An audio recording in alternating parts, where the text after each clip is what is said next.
नमस्कार, मैं हूं पंकज झा। एक कहावत आपने जरूर सुनी होगी, हरि अनंत हरि कथा अनंता। लखीमपुर कांड को लेकर हालात भी कुछ ऐसे ही हैं। इस बात पर यानी लखीमपुर की घटना पर राजनीति अपने चरम पर है। योगी सरकार अपनी छवि बचाने में जुटी हुई है तो सवाल मोदी सरकार के एक मंत्री का भी है। और इस लखीमपुर का रास्ता पंजाब के चुनाव से भी जुड़ता है। इसीलिए पंजाब के मुख्यमंत्री चरणजीत सिंह चन्नी से लेकर के पंजाब के सीएम बनने को बेकरार नवजोत सिंह सिद्धू सब एक्शन में है। अखिलेश यादव की जहां पर नजर है ना, वहीं पर प्रियंका गांधी की भी है। और इसीलिए दोनों के बीच में दिखने की लड़ाई जो है ग्राउंड वाली, वो जारी है। लेकिन इन सबके बीच में एक महत्वपूर्ण किरदार है और उनका नाम है राकेश टिकैत। आज पंकज का पंच में हम बात करेंगे टिकैत की कि क्या अब तक योगी सरकार के लिए संकट मोचक दिख रहे राकेश टिकैत ने वो बीजेपी को फंसा दिया या फिर वो खुद अपने ही इस गेम में फंस गए हैं। वैसे बीजेपी को फंसाने में तो सब लगे हैं, अपने अपने तरीके से, यथाशक्ति तथा भक्ति के भाव में। नवजोत सिद्धू तो लखीमपुर में मारे गए पत्रकार के घर पर धरने पर ही बैठ गए, फिर धरना भी खत्म किया।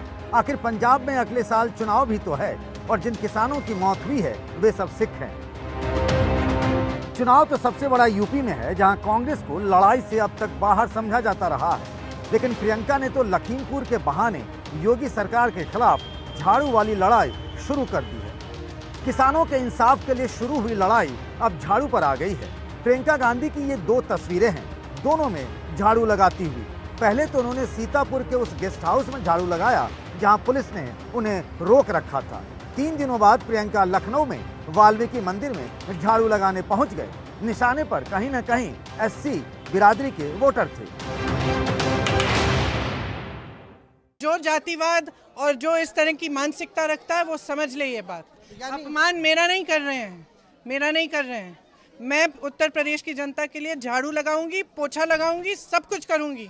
मुझे इसमें स्वाभिमान है कि मैं जनता के न्याय की लड़ाई लड़ रही हूँ और सब जितनी भी मेरी बहनें यहाँ हैं जो ये काम करती हैं, इनका भी स्वाभिमान है। बीजेपी के खिलाफ जो ये लड़ाई दिख रही है, उसके पीछे ही असली लड़ाई का खेल है। बीजेपी से असली मुकाबला किसका?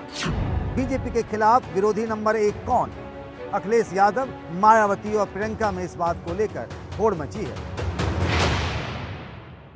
लखीमपुर की घटना ने विपक्ष को तो जैसे बैठे बिठाए एक मुद्दा दे दिया है। ये वो मुद्दा है जिसमें यूपी की राजनीति को बदल देने का मादा भी है। एक तरफ किसान हैं तो दूसरी तरफ मोदी सरकार के एक ताकतवर मंत्री। ये वो मंत्री हैं जो खुलेआम अपने विरोधियों को कह रहे हैं कि भाई मेरा इतिहास जान लो, मुझे 2 मिनट का समय दे दो, मैं सबको ठीक कर दूंगा।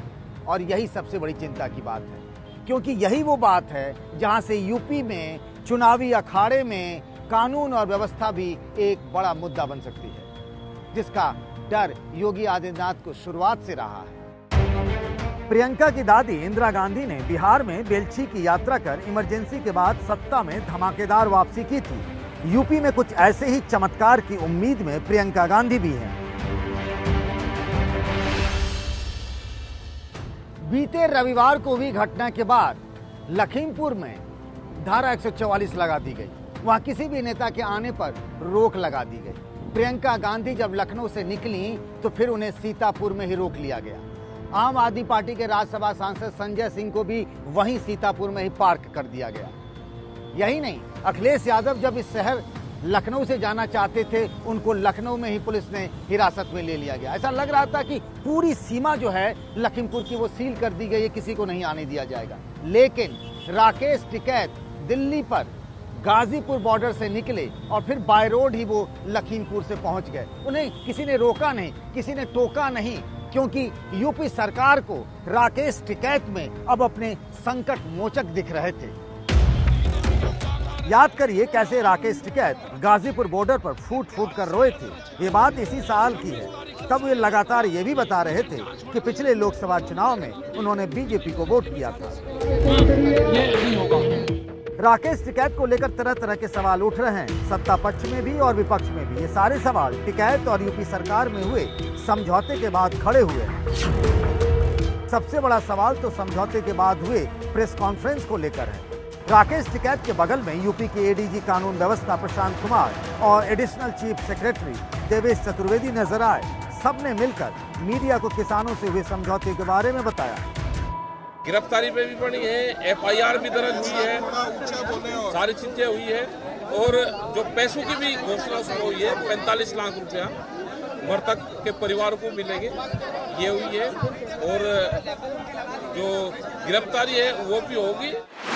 इस समझौते की 4 बड़ी बातें हैं। मारे गए किसानों के परिवार को 45 लाख रुपए की आर्थिक मदद, घायलों के परिवार को 10-10 लाख रुपए की मदद, जिन 4 किसानों की मौत हुई है उनके परिवार के एक सदस्य को सरकारी नौकरी, केंद्रीय मंत्री अजय मिश्र के बेटे आशीष मिश्र पर हत्या का मुकदमा और उनकी गिरफ्तारी, केंद्रीय मंत्री अजय मिश्र को मंत्रिमंडल से बर्खास्त करना। समझौते के मुताबिक परिवारों को सरकार की तरफ से मुआवजा मिल चुका है। लखीमपुर की घटना को लेकर मंत्री के बेटे पर केस भी हुआ। पुलिस उनसे पूछताछ कर रही है, लेकिन पेंच चौथे और आखिरी मांग पर फंसा है। इस्तीफे की मांग की है अजय मिश्रा की, लेकिन नहीं, ये मुलजिम है, दोषी है, उसकी मांग करी है। जब तक ये मंत्री पद पर रहेगा, गृह राज्य मंत्री है, किसी पुलिस अधिकारी की हिम्मत नहीं है कि उससे उनके परिवार से कोई पूछताछ कर ले, अरेस्टिंग हो, इनके पुलिस इनको रिमांड पर ले, ये फिर अपने गैंग का पता बताएंगे कि इनके गैंग में कौन कौन लोग शामिल हैं।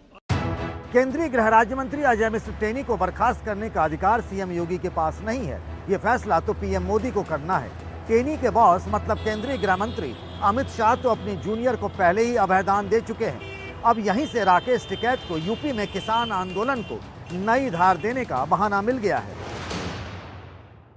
इन दिनों इस बात को लेकर बड़ी चर्चा है कि क्या राकेश टिकैत की योगी सरकार से साठगांठ हो गई है।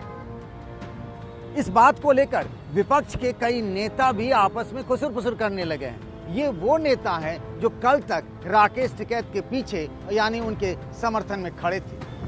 लेकिन सच तो यही है कि ऐसा करना यानी योगी सरकार से समझौता करना राकेश टिकैत की रणनीति थी।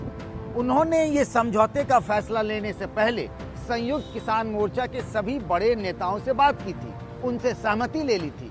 संयुक्त किसान मोर्चा ये नहीं चाहता था कि लखीमपुर की घटना को लेकर मामला हिंदू बनाम सिख हो जाए, जैसा बीजेपी चाहती थी।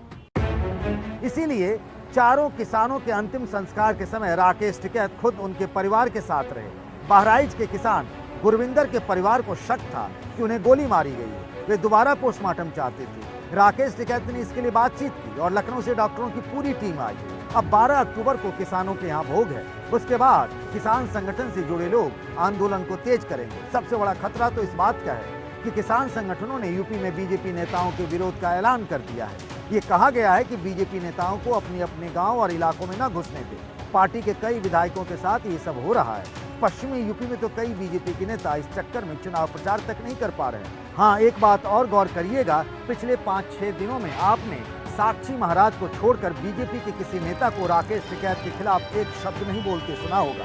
ये भी किसी चमत्कार से कम नहीं है।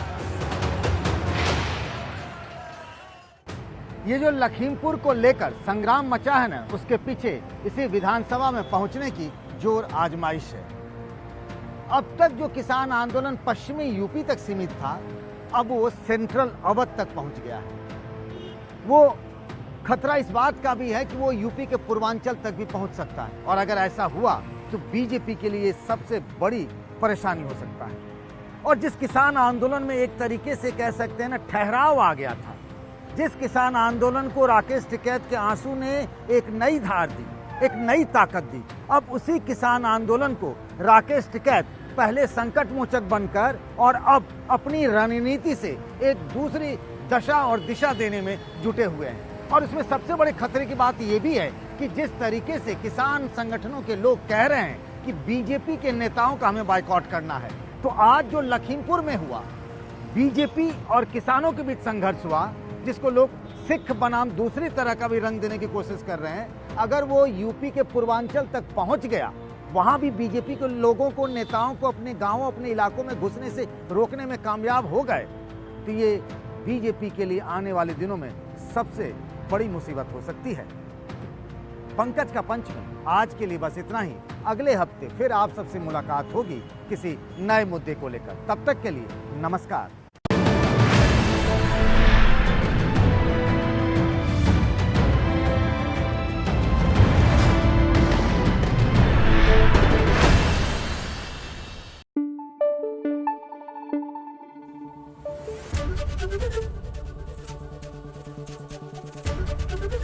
एबीपी न्यूज आपको रखे आगे।